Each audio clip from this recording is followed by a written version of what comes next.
Friends, आज हम लोग एक नए टॉपिक को पढ़ेंगे जिसमें कि पढ़ना हमें है कि जब दो या दो से अधिक रेसिस्टर को जब हम किसी सर्किट में कनेक्ट करते हैं तो आखिर उस पूरे सर्किट का यानी पूरे रेसिस्टर का इक्विवेलेंट क्या होगा वो। ठीक है, सबसे पहले कि अगर दो या दो से अधिक रेसिस्टर को कनेक्ट किया जाता है तो अलग अलग मेथड से हम उसे कनेक्ट करते हैं। फिलहाल हमें दो के बारे में जानना है जो कि हमारे बुक में है। पहला है क्या कि सीरीज में और दूसरा पैरेलल में। ठीक है, आज हमें पढ़ना है सीरीज के बारे में। सीरीज में है क्या, हमारा ये टॉपिक है रेसिस्टर्स इन सीरीज, यानी कि सीरीज में सबसे पहले हम जानेंगे कि सीरीज में आखिर हमारे रेसिस्टर कैसे कनेक्टेड होते हैं। ठीक है, तो सबसे पहले व्हेन टू और more resistors are connected end to end to each other, then they are said to connected in series। ठीक है, यानी कि हमारे पास दो मेथड है। दो मेथड, पहला मेथड क्या है हमारा सीरीज है और दूसरा हमारा क्या है पैरेलल है। यानी एक सीरीज कनेक्शन होता है, एक सीरीज कॉम्बिनेशन होता है, एक पैरेलल कॉम्बिनेशन होता है। आखिर दोनों में अंतर कैसे पता करेंगे? सबसे पहले हम सीरीज के बारे में जानना है तो पहले उसी के बारे में जान लेते हैं। When two or more resistors are connected end to end to each other, then they are said to be क्या connected in series। यानी कि जब दो या दो से अधिक रेसिस्टर को हम एंड टू एंड कनेक्ट करते हैं तो उसको हम क्या कह सकते हैं, कनेक्टेड इन सीरीज। अगर देखा जाए तो इस तरीके से लिया जाता है। ये हमारा मान लेते हैं पहला रेसिस्टर है, ये दूसरा हो जाएगा, ये तीसरा हो जाएगा। ठीक है, यहाँ फिर हमारा एमीटर लगा हुआ रहता है। यहाँ से आगे बढ़े, यहाँ पे एक बैटरी की लगा देंगे तब ही हमारा सर्किट पूरा होगा फाइनली इस तरीके से। ठीक है, और यहाँ से क्या किया जाता है, यानी कि इस रेसिस्टर का एंड कहाँ है, यहाँ एक यहाँ है, फिर यही एंड से क्या दूसरे रेसिस्टर को कनेक्ट किया गया है और फिर इसी एंड से तीसरे को किया गया है। ठीक, फिर यहाँ से क्या करते हैं, एक वोल्ट मीटर हमारा इस तरीके से ऐड होता है। ठीक है, यानी कि ये हमारा R1, ये R2 और ये R3, यानी कि तीनों क्या है हमारा, तीनों resistor end to end connected है इसमें। ठीक है, अब क्या इसके कुछ और पॉइंट्स को जान लेते हैं। सबसे पहला कि जो इक्विवेलेंट रेसिस्टेंस होगा, इक्विवेलेंट रेसिस्टेंस वो क्या होगा, इन तीनों का सम होगा। ठीक है, इसे आगे प्रूफ भी किया जाएगा, कैसे तीनों का सम होगा ये जान लेंगे। फिर क्या होता है कि हमारा जो इक्विवेलेंट, ये फर्स्ट पॉइंट हुआ। दूसरा क्या होता है कि इक्विवेलेंट रेसिस्टर जो होता है, रेसिस्टेंस, वो हमेशा क्या होता है, इज ग्रेटर देन इंडिविजुअल। यानी कि अलग अलग सबकी वैल्यू अगर ली जाए और सबको एक साथ अगर कनेक्ट करके रेसिस्टेंस निकाला जाए तो वो जो रेसिस्टेंस होगा वो हमारा क्या होगा, इन तीनों से क्या होगा, ग्रेटर होगा। ठीक है, आगे तीसरा पॉइंट क्या होता है, हमेशा जो करंट फ्लो करता है सारे रेसिस्टर से वो क्या होता है, सेम होता है सबसे। ठीक है, और लास्ट एक पॉइंट होता है हमारा जो पोटेंशियल डिफरेंस होता है, potential difference is different in all resistor.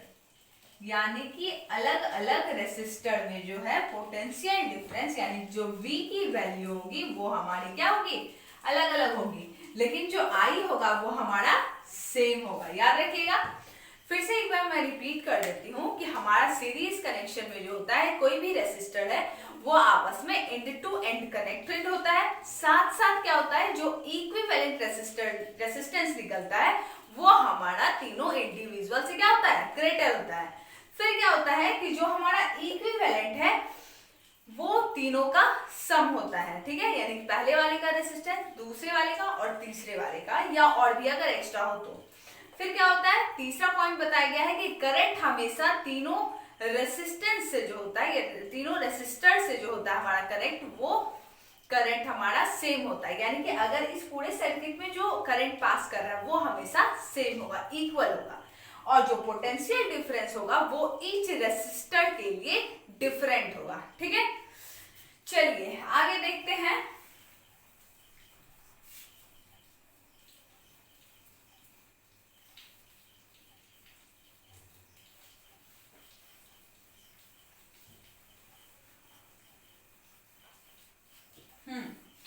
तो आगे है अब कैसे जो इक्विवेलेंट होगा, यानी कि आर इक्विवेलेंट R1 R2 और R3 के इक्वल होगा, ये कैसे हम प्रूफ करेंगे। सबसे पहला यहाँ पे हम बना लेते हैं फिगर।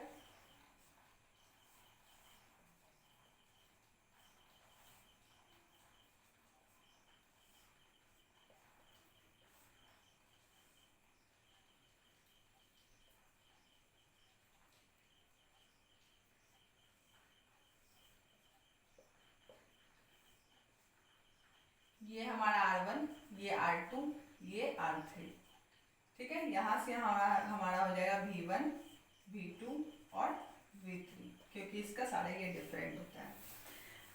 आगे लेते हैं, अगर हमें टोटल क्या निकालना हो, टोटल पोटेंशियल डिफरेंस निकालना हो, ठीक है, तो हमारा क्या होगा, V1 plus V2 plus V3, यही होगा, ठीक है, क्लियर है। यानी कि टोटल अगर V निकाला जाए पूरे सर्किट में, अगर टोटल इक्विवेलेंट V निकाला जाए तो वो क्या होगा, हमारा V1 plus V2 plus V3 के इक्वल होगा। हम लोग क्या जानते हैं ओम्स लॉ के अकॉर्डिंग V इक्वल्स टू क्या होता है, हमारा IR होता है, ठीक है। तो V1 क्या होगा, हमारा IR1 होगा, V2 क्या होगा, हमारा IR2 होगा, और V3 क्या होगा, हमारा IR3 होगा, ठीक है।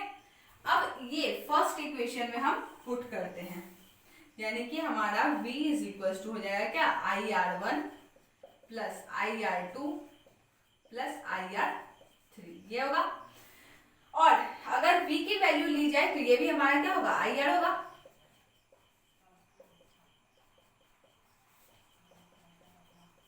यानी कि IR is equal to IR1 plus IR2 plus IR3, यही होगा।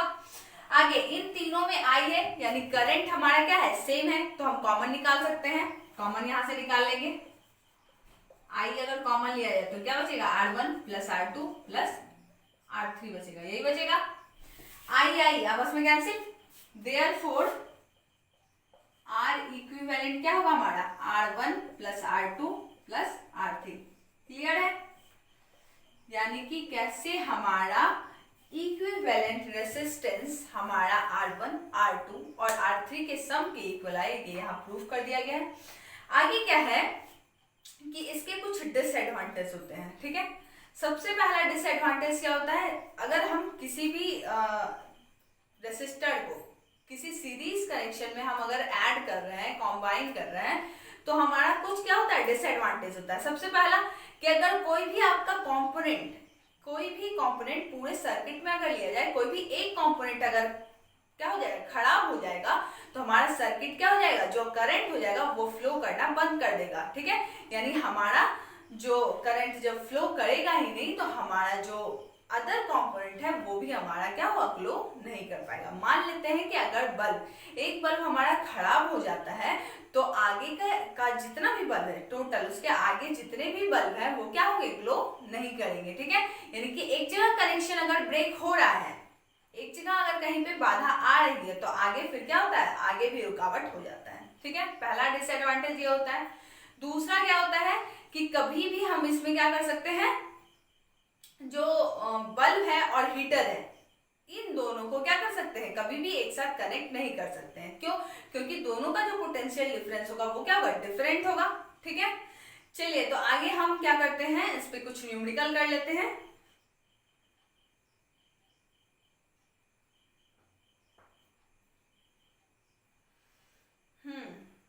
तो पहला क्वेश्चन है हमारे पास,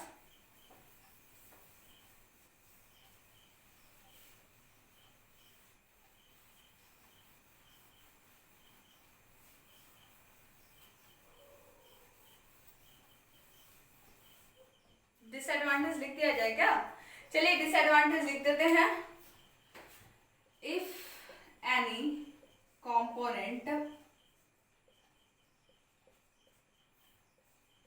fails to work, then क्या होगा हमारा, then none of the component will work, none of component will work। ठीक है, यानी पहला हमारा डिसएडवांटेज क्या है,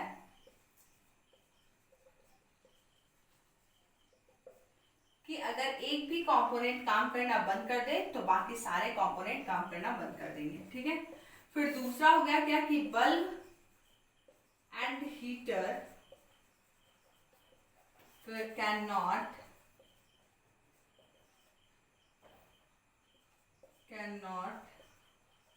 connected in one circuit because each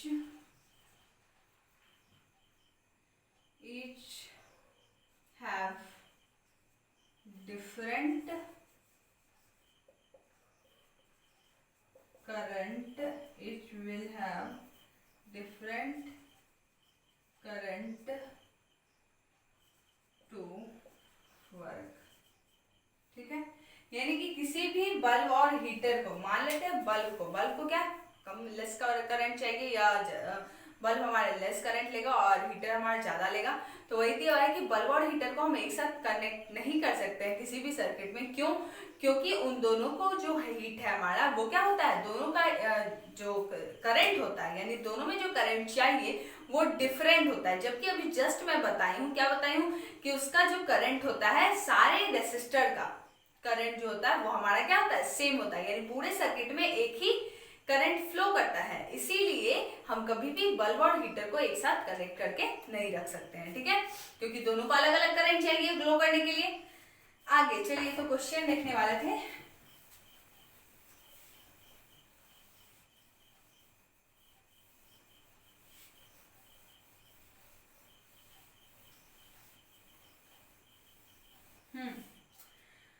first question हमारे पास, 3 resistors of 5 ohm, 10 ohm and 15 ohm. सबसे पहले 3 रेसिस्टर है जिसका कि रेसिस्टेंस पहले वाले का है 5 ओम है। ठीक है, फिर दूसरे वाले का रेसिस्टेंस है 10 ओम और तीसरे वाले का है 15 ओम। ठीक है, आगे दिया हुआ है क्या हमारे पास, कैलकुलेट द कंबाइंड रेसिस्टेंस, यानी कि आर इक्विवेलेंट निकालना है पहला। दूसरा क्या करना है, करंट निकालना है यानी आई निकालना है, और पोटेंशियल डिफरेंस निकालना है यानी V1, V2 और V3 सारा निकालना है। ठीक है, चलिए तो सबसे पहले हम आर इक्विवेलेंट निकाल सकते हैं। कैसे? आर इक्विवेलेंट अभी जस्ट बताइए, R1 plus R2 plus R3, यानी कि हो जाएगा 5 प्लस 10 प्लस 15, हो जाएगा हमारा कितना 20 30 हो जाएगा 30 ओम। आगे हमारा क्या है, आई निकालना है। आई क्या होगा, V इक्वल्स टू, अभी जस्ट बताया गया था V ओम्स लॉ के अनुसार V equals to I R, तो I इक्वल्स टू क्या हो जाएगा, therefore I is equals to V by R, यही होगा। आगे करंट निकालना था, सॉरी और कुछ मेरे ख्याल से दिया गया है, हाँ एक और चीज दिया गया था, 3 resistors of 5 ohm, 10 ohm and 15 ohm are connected in a series with a 12 volt power supply। यानी कि जो पोटेंशियल डिफरेंस है, यानी कि पावर सप्लाई कितना दिया गया है 12 वोल्ट, यानी V हमारा 12 हो जाएगा, रेसिस्टेंस हमारा कितना है 30 है। आगे किया जाए तो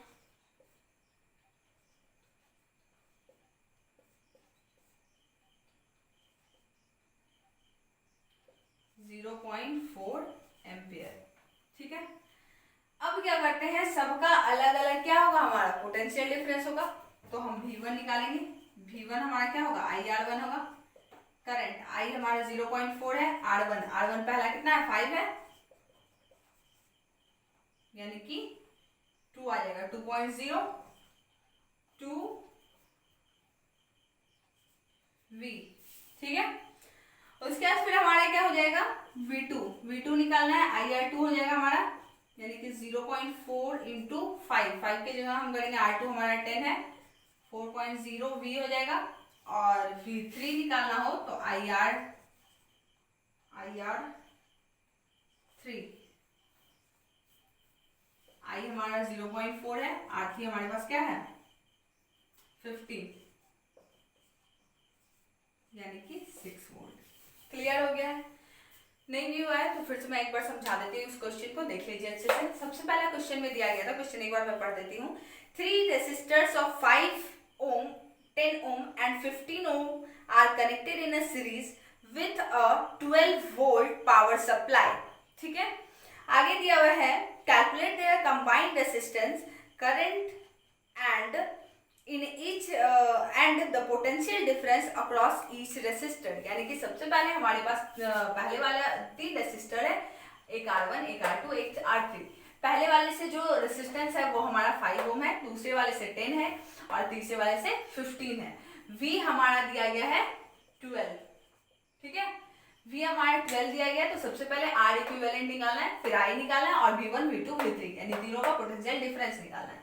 सबसे पहले R इक्विवेलेंट निकालने के लिए क्या करेंगे, R1 plus R2 plus R3, series का कॉम्बिनेशन में यही होता है, R1 plus R2 plus R3 यानी 5 प्लस 10 प्लस 15 कर दिया गया, 30 ओम हो गया। फिर V इक्वल्स टू क्या होगा IR, ये पता है हमें ओम्स लॉ के अनुसार, तो I इक्वल्स टू क्या होगा V बाय R। V हमारा क्या था 12 अपॉन कितना हो गया 30 हो गया, कैंसिल आउट किए तो हमारा वैल्यू आया 0.4। जब I आ गया तो हम V निकाल सकते हैं, V1 V2 V3। V1 क्या होगा IR1 होगा, I की वैल्यू 0.4, R1 की वैल्यू 5, मल्टीप्लाई किया जाए तो 2V हो जाएगा। फिर V2 IR2 हो जाएगा 0.4 मल्टीप्लाई 10 यानी कि 4.0 V हो गया। फिर 4V3 क्या होगा IR3 हो जाएगा, जिसके की वैल्यू 0.4 मल्टीप्लाई 15 तो 6.0 वोल्ट। क्लियर है?